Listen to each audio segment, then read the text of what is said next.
네, 오늘 우리에게 주신 이 본문 말씀을 가지고 각 사람에게 주신 대로라는 제목으로 말씀을 증거하겠습니다. 우리가 신앙생활하면서 많은 관심을 갖게 되는 여러 가지 일들이 있는데, 특별히 우리는 그 하나님의 뜻에 대한 궁금증을 많이 갖게 됩니다. 하나님, 어떻게 해야 됩니까? 우리가 특별히 선택의 기로의 순간에서 앞날을 모르니 두렵고, 또 선택에 대한 책임이 너무 무겁다 보니 이것을 하나님의 뜻이라 말하면서 기도하고 간구하며 하나님께 구하는 경우들이 많이 있죠. 말씀에 이야기하는 하나님의 뜻이다 할 때는 때로는 우리가 지금 말한 것처럼 이 길로 가야 되나 저 길로 가야 되나 그러한 선택에 대한 어떤 의지를 보여주시기도 하지만 사실은 흔하지 않죠. 우리가 많이 하나님 앞에 기도했던 수많은 기도의 제목들 중에 선택에 대한 내용들에 있어서 하나님께서 명확하게 이거다라고 말씀하시는 경우들은 사실 많지가 않습니다. 그래도 누가 앞에 나와서 간증하고 부흥 강사들 얘기할 때 보면 참 그런 사람들 얘기 많이 하잖아요. 근데 설교 때 예로 얘기한다 하는 그 자체가 이런 일이 그렇게 많지는 않다라는 것을 반증하고 있는 것입니다. 그런 선택의 문제들도 하나님께서 때로는 이렇게 흔하지 않게 응답하시긴 하지만, 그러나 대부분 하나님의 뜻은 우리가 생각하고 의지하였던 어떠한 그런 사고를 뛰어넘어서 하나님의 방식대로 우리들에게 보여주시는 경우들이 많이 있습니다. 벌써 이제 뜻할 때 포인트가 좀 다르죠. 저희는 사람은 뜻을 품는다 할 때, 뜻을 가진다 할 때 약간의 그 뜻에는 미래적인 성향을 가지고 있습니다. 그렇죠? 이 뜻을 이루기 위해서 나는 지금 무엇을 할 거야. 그 뜻 자체의 완성은 미래에 있는 것이죠. 이 뜻은 내가 앞으로 뭘 할 거야. 목표를 두고, 먼 훗날의 목표를 두고 우리가 품는 경우들이 많이 있습니다. 사람들이 가지고 있는 힘대로 이 현실에서 내가 뜻을 품어서 당장 이룰 수 있는 일들이 사실은 그렇게 많지는 않죠. 가지고 있는 직분대로, 여기 뭐 은사대로, 뭐 믿음의 분량대로 뭐 나옵니다만, 가지고 있는 정도가, 사실은 자기가 인식하고 있는 힘 정도가 이미 현실 속에서는 내가 알고 있는 뜻의 전부인 거예요. 내가 할 수 있는 전부인 거죠. 그러니까 더 험난한 일을 만나거나 더 큰 일을 만날 때는 두려움에 빠지기 시작하는 것입니다. 내가 할 수 없을 것 같다. 그렇죠. 근데 앞날을 두고, 우리가 알 수 없는 미래를 두고 뜻을 생각하면은 두려울 수밖에 없는 것입니다. 근데 우리의 포인트는 늘 그쪽에 있죠. 근데 하나님의 뜻의 포인트는 어디 있습니까? 하나님의 뜻의 포인트는 지금 이 자리, 당장에 있습니다. 아브라함을 보면 그것을 쉽게 알 수 있는데요. 아브라함이 떠나잖아요. 자기의 집을, 본토 아비집을 떠납니다. 근데 만약에 어디로 갈지, 앞으로 목표를 해야 되는 그곳이 정말 중요한 부분이었다면 하나님은 떠나라 하면서 어디로 가라라고 말씀하셨을 거예요. 그렇죠? 근데 아브라함이 처음 출발할 때 어디로 가야 되는지 알고 가는지 여러분 아십니까? 모르시죠? 어디로 가라 했어요, 하나님께서? 내가 지시할 땅으로. 그러니까 우리는 떠나면 어딘가를 가야 되는 거잖아요. 우리한테 되게 중요하잖아요. 갈 데가 있어야지 떠나죠. 그런데 도착해야 할 것, 미래적인 것, 이건 중요하지 않아요. 하나님이 지금 아브라함한테 명령하신 건 뭐냐면 떠나라거든요. 상식적이지가 않습니다. 근데 그 떠나는 것은 언제 일이에요? 지금 당장의 일입니다. 그렇죠? 현실의 일이에요. 현실의 일. 하나님은 지금 당장 가지고 있는 상태와 상황에서 들은 말씀에 어떻게 순종하는가에 좀 더 관심을 갖고 계십니다. 그게 바로 하나님의 뜻입니다. 오늘 본문 말씀에 보면 2절 말씀에 이 세대를 본받지 말고 마음을 새롭게 함으로 변화를 받아서 하나님의 선하시고 기뻐하시고 온전하신 뜻이 무엇인지 분별하도록 하라, 이야기하고 있습니다. 이 하나님의 뜻, 난 장차 무엇이 될 거야, 그게 아니고요. 오늘 지금 이 순간 이 말씀 속에서 내가 지금 예배를 마치고 혹은 이 예배 중간에 일지라도 하나님 앞에 결단하고 드려야 될 것이 무엇인가, 하나님은 지금 그 부분에 초점을 맞추고 계시다라는 것입니다. 미래적인 일들은 미루고 또 미루게 되는 거죠. 늘 시험 기간이 되면 공부를 할 때 미루게 됩니다. 그렇죠? 아침에 대학교 다닐 때 시험 기간이 되면 오히려 좀 널널해지잖아요. 수업을 안 하니까. 그래서 아침 9시 시험을 봐서 10시쯤, 11시쯤 끝나면요. 점심을 우선 먹습니다. 얼마나 고생했습니까? 그 전날에 밤새고, 공부하느라 밤새는지는 모르지만, 밤을 새고, 열심히 시험을 보고, 수고했다. 다독이면서 점심을 먹습니다. 전날에 밤샜지, 점심 먹었지, 그러니까는 어때요? 다 경험이 있으시군요. 졸립니다. 그럼 어떻게 합니까? 졸리면 자라고 하나님께서 우리에게 주께서 사랑하는 자에게 잠을 주셨잖아요. 그래서 잡니다. 1시간만 자려고 하고 눈을 떴는데 시간이 엄청나게 빠릅니다. 의도치 않게 몇 시간이 지납니까? 3시간이 지납니다. 지금부터라도 해야지. 자고 일어나고 입도 텁텁하고 몸도 찌뿌둥하니까 뭐 해야 돼요? 공부하기 전에 커피 한잔 해야 됩니다. 그래서 커피를 마시러 가요. 자판기 커피를 마시러 가는데 그날따라 학생 복지 재단에서, 이게 재단이 아니고 그 단체에서 시험 기간 고생한다고 커피값을 다 10원으로 다운해놨어요. 그래가지고 커피가 다 떨어졌어요. 그럼 어떻게 합니까? 학교 밖으로 나가서 커피를 사러 가야 됩니다. 그래서 친구와 함께 커피 사러 나갑니다. 커피 사러 나가고 사갖고 올라 그랬더니 그냥 거기서 마시고 하자. 그냥 뭐 쓰레기 만드냐. 그냥 환경 보존하자 이러면서 일회용 커피 잔 말고 그냥 잔으로 주세요. 거기 앉아서 커피를 마십니다. 훌러덩 마시고 갈라 그랬는데 어떻게 돼요? 이야기의 꽃이 피었습니다. 그래가지고 이야기를 한참 하다 보니까 시간이 그렇게 빠릅니다.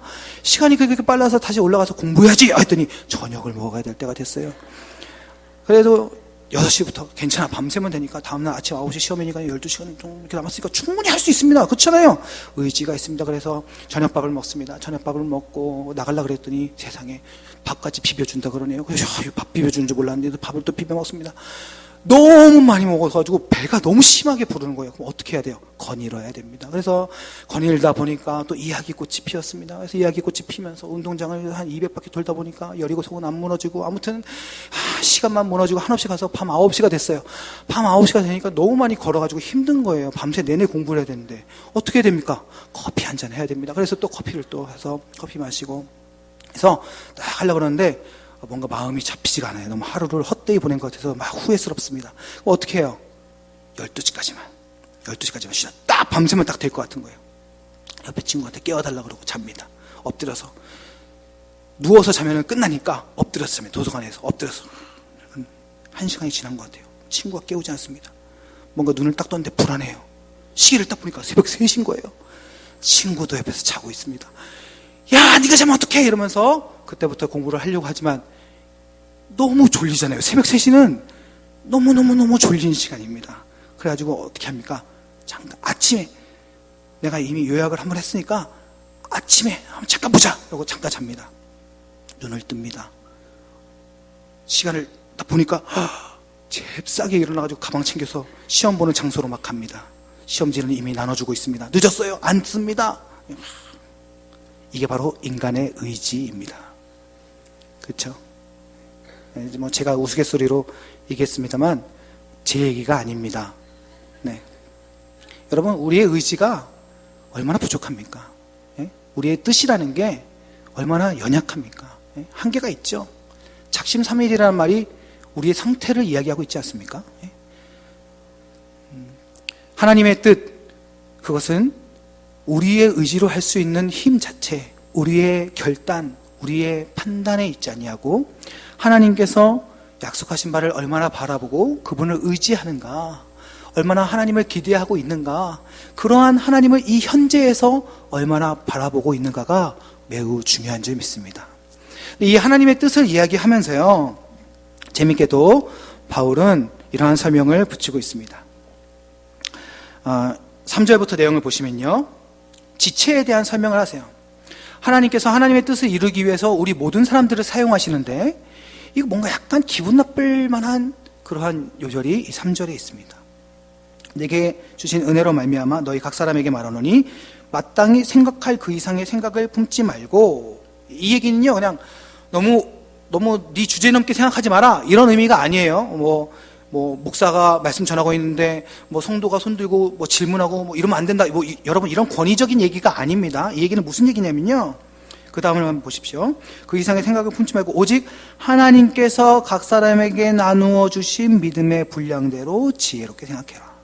여러분, 이게 무슨 말이냐면 하나님께서는 하나님의 뜻을 이루시기 위해서 우리를 사용하시는데요, 우리가 그 하나님께 받은 그 뜻을 이루기 위한 역량, 그 힘들, 그 믿음들, 그 능력들이 다 다르다는 것입니다.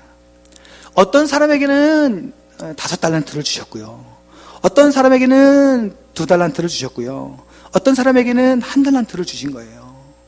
그래서 하나님은요, 모두가 공평하게 하나님 앞에 쓰임받는다, 물론 그 쓰임받는다는 전제는 똑같지만 그 방식과 형태, 크기와 상황에 대해서는 하나님께서 차별을 두고 계심을 명확하게 이야기하고 있습니다.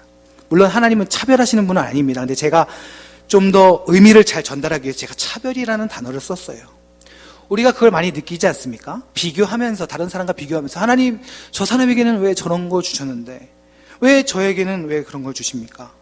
왜 중고등부에 가서 인사할 때 신현원 목사는 잘생겼다는 소리를 듣는데 왜 이동열 목사는 그런 소리를 못 듣습니까? 뭐 이런 비교 있잖아요. 그런 것을 하게 되는 것입니다. 자연스럽게 우리 안에서 그런 비교의식이 생겨나기 시작하거든요. 그런데 하나님은요, 하나님의 뜻을 이루기 위해서 하나님은 초월적으로 능력으로 전지전능하게 역사하시지만 우리에게 주신 형태에는 명확한 차이를 이미 이야기하고 있다는 것입니다.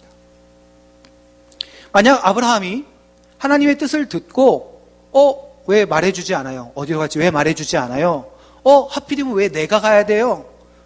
이렇게 질문을 하며 다른 사람을 끌어들이거나 비교했다면 아마 그는 믿음의 사람이 될 수 없었을 것입니다. 근데 그가 그 이후에 부족한 실수를 저지름에도 불구하고 이 엄청난 하나님의 사람으로서 세움받게 된 것은요, 그는 정말 군말하지 않고 순종했어요. 그냥 출발했습니다. 모든 좋은 것들 다 내려놓고 즉각 그 현재의 주님이 원하시는, 하나님께서 원하시는 그 부분에 바로 순종했습니다. 그렇죠? 나중에 성장해서도요, 그 이후에 하나님과 갈등을 겪으면서 수많은 일들이 있었지만 마지막 창세기 22장에 이삭을 바치러 갈 때도 그가 하나님을 이제 너무나 잘 알게 되어진, 처음에는 주의 은혜로 또 그렇게 순종했는지 모르겠지만 어쨌든 이후로 하나님과의 관계성이 성장하고 그가 믿음이 성장하면서 그 아들 이삭을 바치라 했을 때 아브라함이 언제 출발했습니까? 그 말을 들은 그 다음날 새벽에 즉시 짐을 챙겨서 바로 출발했습니다. 아브라함 더 이상 생각하지 않습니다. 지금 하나님께서 내게 하라고 말씀하신 그 크기가 되게 중요한 것이죠. 우리가 각각 다른 능력을 받고 하나님 앞에 쓰임받는다라는 것을요, 이 사도 바울은 지체를 예로 들어서 이야기하고 있습니다. 여러분, 우리 지체가 보기에 다 아름답죠? 그렇죠? 근데 여러분, 모든 지체에 대해서 동등한 생각을 갖고 계십니까? 다 아름답다면서요. 어딘가는 마음에 안 드는 구석이 있잖아요. 저는 어디가 마음에 안 들까요? 속으로 다라고 생각하신 분들은 축복합니다. 어딘가 있습니다. 어딘가. 어떤 자매들 보면 너무 아름답다 이렇게 얘기하면요, 마음에 안 든다, 나 마음에 안 든다, 이쁘지 않은 구석이 있어요. 어디가 안 이쁘냐, 아니면 엄지 발톱이 안 이뻐요, 뭐 이런 식으로 얘기를 하는데, 이런 교만한 입술들은 내가 어쩔 수 없지만 어쨌든 간에 자기가 누군가 어딘가 마음에 들지 않는 곳이 있어요. 우리 신체가 좀 이렇게 비하되는 곳들도 있잖아요. 제가 이런 질문을 드리면 여러분이 단번에 이 부분을 인식할 수 있습니다. 여러분이 만약에 몸의 한 지체로서 살아가야 된다면 어디를 선택하시겠습니까? 아마도 무엇을 선택하셨는지는 제가 정확하게 모르지만 제가 한 가지는 명확하게 알고 있는데, 학문이라고 생각하시는 분들은 아무도 없을 것입니다. 몸의 지체가 역할이 있잖아요. 그래가지고 제가 예전에 진짜 90년도 청년부 생활할 때 어떤 묵상하는 애니메이션을 봐가지고 제가 그걸 한참 찾았거든요. 제가 청년들한테도 몇 번을 얘기해가지고 내가 이걸 찾아가지고 보여줘야지 했는데 그렇게 찾아도 없어요.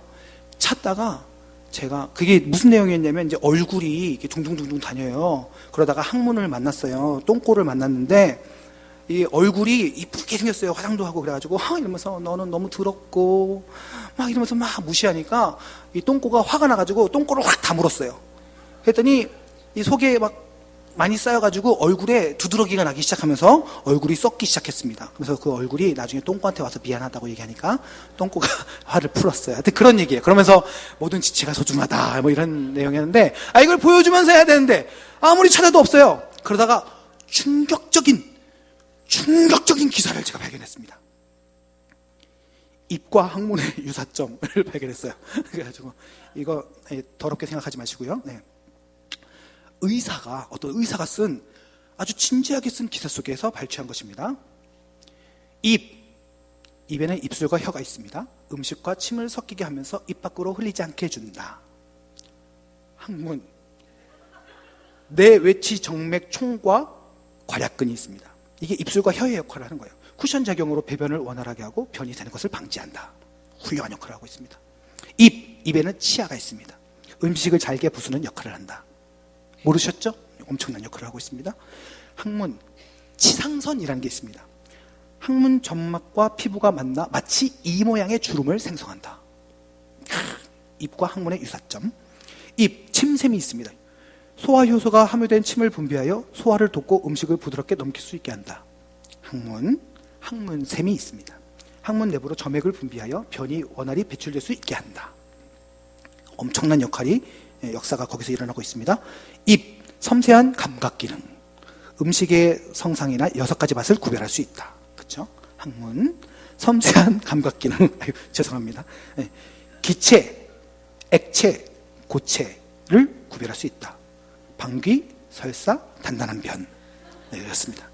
여러분, 저희가 웃으면서 듣지만, 여러분, 하나님께서 우리를 창조하실 때 정말 세밀하게 아주 섭리 속에 창조하신 것을 볼 수 있습니다. 이것을 하면서 쭉 이렇게 논문을 보였는데, 그 제목이 입과 학문의 유사점입니다. 여러분, 우리가 더럽다고 생각하지만, 우리 지체 속에서 아주 큰 역할을 감당하고 있고요. 이 부분이 망가지면, 여러분, 우리 정말 한평생 고생하게 됩니다. 힘든 부분이죠. 이 지체의 예를 든 것처럼 우리 어떤 한 사람도 우리도 모르게 비교하고 우리도 모르게 깎아내리고 우리도 모르게 미워하며 우리 공동체 안에 한 지체된 자들을 소홀히 여기는 경우들이 많습니다. 여러분, 그럴 때 하나님께서 이러한 이 지체의 예를 우리들에게 주신 것을 기억하면서 우리는 모든 사람이 하나님의 뜻을 이루는데 크든 작든 어떠한 모습에서든 매우 중요한 역할을 감당하고 있음을 우리는 기억해야 되는 것입니다. 여러분 보시면요, 이 본문 말씀에 이야기하고 있는 이 지체의 모습들, 섬기는 모습들을 볼 때 그 형태만을 고집하고 있지 않아요. 그 외적인 형태보다 더 중요한 게 뭐냐면 마음가짐입니다. 마음가짐. 우리가 어떠한 마음으로 우리의 상황을 바라보고 우리의 현실 속에서 최선을 다하고 있는가, 우리가 상대를 바라보면서 저 상대의 어떠한 내면을 중심을 깊이 있게 보는가, 그런 아주 철학적이고 내면적인 부분들을 많이 강조하고 있음을 볼 수 있습니다. 보십시오. 5절 이하로 보시면 이와 같이 우리 많은 사람이 그리스도 안에서 한 몸이 되어 서로 지체가 되었느니라. 보시면 우리에게 주신 은혜대로 각각 다른데 혹 예언이면 믿음의 분수대로. 여러분, 예언하면 성경에서 나온 예언이라는 단어는요, 앞날을 맞추고 그렇게 생각하시면 안 됩니다. 그게 아니고요, 여기서 나온 예언은 대부분 다 말씀이라고 생각하시면 됩니다. 성경 말씀이라고 생각하시면 돼요. 예언이면 말씀이면 믿음의 분수대로. 또 섬기는 일이면 섬기는 일로, 가르치는 자면 가르치는 일로, 위로하는 자는 위로하는 일로. 이건 이게 겉모습으로 많이 드러나는 일이니까 굳이 깊이 설명하지 않았습니다. 그런데 구제하는 자는 성실함으로, 그렇죠? 성실함으로, 다스리는 자는 부지런함으로, 긍휼을 베푸는 자는 즐거움을 할 것이다. 저희 중고등부 학생들이 한 달에 한 번씩 그 독거노인들 도시락 봉사하고 있습니다. 근데 제가 올 한 해 이렇게 하는 것을 보니까요, 열심히 해요. 열심히 하지만 이 한 달에 한 번이어서 그런지 자주 아이들이 이것을 잊어버리고 까먹고 그렇습니다. 제가 한 번은 광고하다가 화가 나가지고 막 뭐라고 했어요. 이따 일할 거면 하지 마! 막 이랬습니다.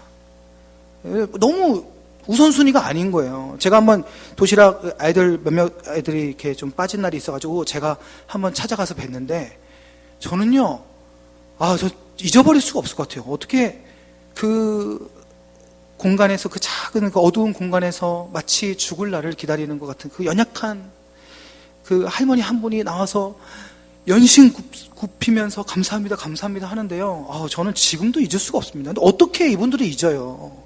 제가 너무 화가 났어요. 물론 아이들 다 마음으로 기억하고 있겠지만 그 태도에서 너무 이렇게 좀 실망하는 부분들이 조금 보여서 제가 정신 차리라고 한마디 했습니다.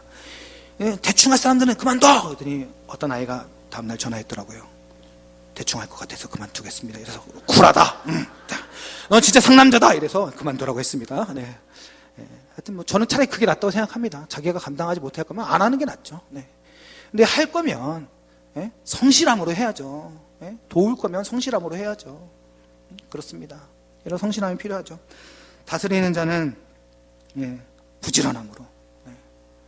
지금 오늘날 이 시국에 정치하는 자들, 다스리는 자들이 다른 것에 부지런해서, 국민에게 부지런하지 않고 다른 것에 부지런해서 망하는 모습을 보고 있지 않습니까?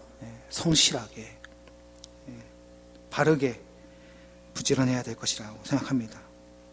긍휼을 베푸는 자는 즐거움으로, 적선하듯이 아이고 나도 없는데 막 이러면서 억지로 하는 것이 아니라 즐겨내며 즐겨 섬기는 모습들, 마음의 자세들. 지금 이 구제하는 거 그 순간은 어쨌든 가서 하는 일이잖아요. 근데 그때 거기 가서 열심히 할 수 있지만 긍휼한 마음으로 할 수 있지만, 그러나 시작부터 이것을 준비하는 그 마음부터 시작해서 이어지는 그 마음까지, 그것을 실천하는 그때까지 지속적인 긍휼함이 우리 가운데 있는가, 우리가 늘 반성하며 생각해 봐야 되는 것이죠. 그러므로요, 하나님의 뜻을 이루어 나가는 것은 현재가 매일 중요한데요, 이 현재에서 성실히 내게 주신 분량만큼 다른 것 바라보지 않고 달려가는 것이 매우 중요합니다. 제 심장이 저한테 얘기합니다. 42년을 너를 위해서 뛰었다. 2017년 정유년에는 내가 1년 안식년을 좀 가지려고 한다. 이 심장이 쉽니다. 그럼 저는 어떻게 될까요? 여러분을 볼 수 없을 것입니다. 그렇죠? 각 지체의 특징 중에 하나는 여러 가지 생긴 모양과 역할이 있지만 성실하게 변함없이 그 자리에서 그 역할대로 충실히 수행하고 있다는 것입니다. 하나님의 뜻은 어디 있을까요? 여러분, 멀리 보지 마십시오. 하나님이 때로는 내 것을 앗아가는 것처럼 보일 수 있습니다. 때로는 내게 너무나 많은 결핍을 주신 것일 수도 있습니다. 나는 정말 가진 것이 없구나 생각할 수 있습니다. 그러나 하나님의 뜻은 지금 그 자리에서 성도로서 할 수 있는 그것만큼을 요구하시는 것입니다. 제가 말씀을 준비하다가 어떤 한 선교사님의 영상을 발견하게 됐는데요, 그 영상을 한번 같이 보고 말씀을 마무리하도록 하겠습니다.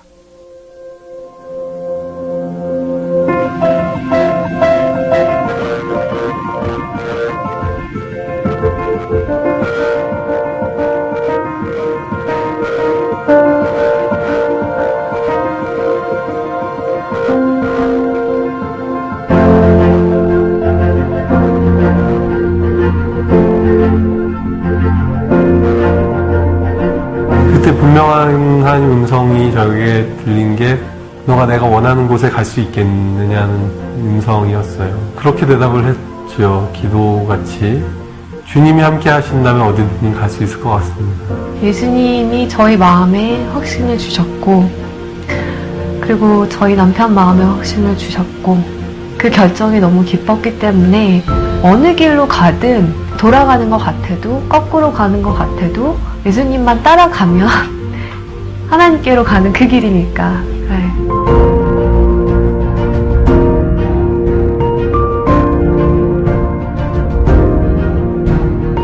예수님이 떠나시고 나서 본인이 하셨던 일을 할 수 있는 제자들을 키우는 데 집중하셨던 것처럼 현지인 의사들과 직접 피부를 맞대고 그 사람들을 양육하고, 제가 한 가지 진료를 할 수 있지만 그 진료를 할 수 있게 1명, 2명, 3명을 키울 수 있다면 그것이 더 맞는 길이 아닌가라고 저는 생각을 하고 있고, 그렇게 지금도 확신하고 있어요.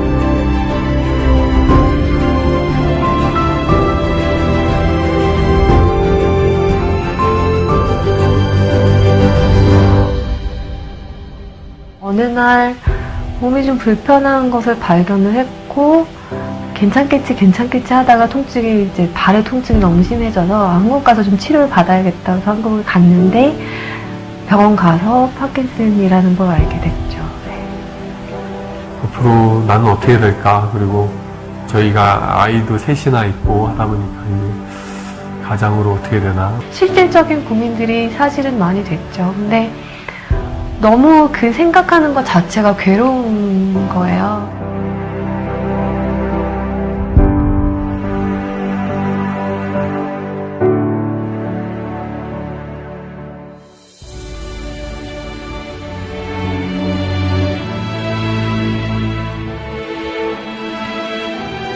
아침에 산책을 갔는데 소나기가 쏟아지는 거예요. 그래서 이 나무가 막 우거져 있는 곳이 있어서 너무 비가 갑자기 오니까 거기를 잠깐 들어갔었죠. 잘됐다 하고 서 있는데 하나님이 주시는 말씀이 비가 쏟아진다고 집으로 가지 않아도 돼 라는 마음을 주시는 거예요. 그래서 갑작스런 그런 일을 당한다고 해서 돌아갈 필요 없고 그때 피할 수 있는 길을 내시는 겠구나. 눈을 감고 기도를 하는데 하나님이 갑자기 환상을 보여주시는 거예요. 제가 천진난만한 표정으로 애기같이, 정말 애기처럼 예수님 품에 이렇게 안겨가지고 예수님이 어디론가 걸어가시는 환상을 보여주셨어요. 예수님 발에서는 피가 흐르고 있었고 저는 너무 행복하게 안겨서 가는 거죠. 그때 다시 알게 됐어요. 아, 선교가 내가 하는 게 아니었구나, 진짜로. 나는 그냥 예수님 품에 안겨있는 축복을 누리는 거고, 그 힘든 길을 가는 거는 예수님이 가시는 거구나. 어떨 때는 좀 심하다 싶을 정도로 또 몸이 잘 안 움직여질 때가 있어요. 그러면 저도 두려움이 확 몰려올 때도 있죠. 아, 이렇게 점점 더 몸이 굳어가는 거구나. 없는 것들, 세상에 천한 것들을 하나님이 더 기뻐 사용하시죠. 왜냐하면 하나님의 능력을 드러내시기가 더 편하니까. 저도 이제 하나님의 영광을 더 드러내기 편한 사람이 돼가는 거 아닌가 싶어요.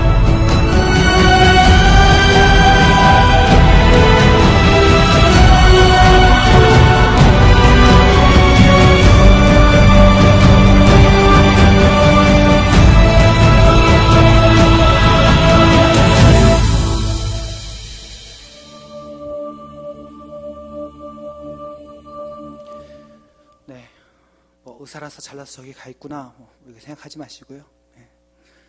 자기가 할 수 있는 것이 무엇인가 생각했을 때 주신 것대로 선교지에 나갔는데 세상에 그것 때문에 나왔는데 그거 하나님께 드리겠다고 나왔는데 그것 다 또 하나님께서 가져가시는 중입니다. 지금도 진행형이고 파킨슨병 여러분 아시겠지만 서서히 진행되어져서 결국엔 나중엔 정말 거동조차 불편해지는 병입니다.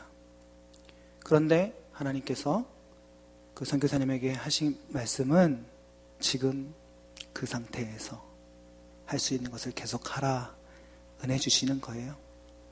손이 점점 굳어가고 마비되어지고 연약해지는 자기 몸을 보고 문득문득 두렵지만 그러나 지금 하나님께서 시키신 일 지금 하는 것이 그들이 하나님께 복받는 길이고 하나님의 뜻에 순종하는 길입니다. 얼마 전에 기사를 봤더니 미국의 한 주에 어떤 여인이 파티를 벌였는데 그 파티 이름이 마지막 파티입니다. 아는 지인들을 다 불렀어요. 그 여인은 파킨슨병의 중증 환자였어요. 눈을 껌뻑이고 말을 하는 것 외에는 온몸이 다 굳어버렸습니다. 그래서 그 여인은 그 주에 있는 허용된 법대로 안락사를 선택했습니다. 여러분 그게 바로 세상 사람들이 생각하는 뜻입니다. 나는 누워서 할 수 있는 것이 없으니 그냥 죽어야겠다. 그러나 하나님의 뜻은 정말 쓸데없는, 필요 없는, 정말 죽어도 아무런 티도 나지 않을 것 같은 그 한 사람에게 부어주신 그 믿음의 분량대로 이루실 그 하나님의 뜻이 있는 줄 믿습니다. 사랑하는 성도 여러분, 또 사랑하는 우리 남문교회 청년 여러분, 하나님의 역사는 오늘 지금 이 순간 우리에게 있습니다. 우리가 할 수 있는 것, 작은 것 하나 주께 드리고 하나님의 날들 주께 드리며 주께 드려야 할 시간들, 물질들 작지만 그 크기 따지지 않고 그저 그 말씀에 순종하기 시작할 때 하나님께서는 이 연약한 자들을 그 각 사람에게 주신 대로 하나님 사용하셔서 하나님 나라와 영광을 이루어 가실 줄 믿습니다. 올 한 해 그렇게 쓰임받는 우리 모두가 되기를 주님의 이름으로 간절히 축원합니다.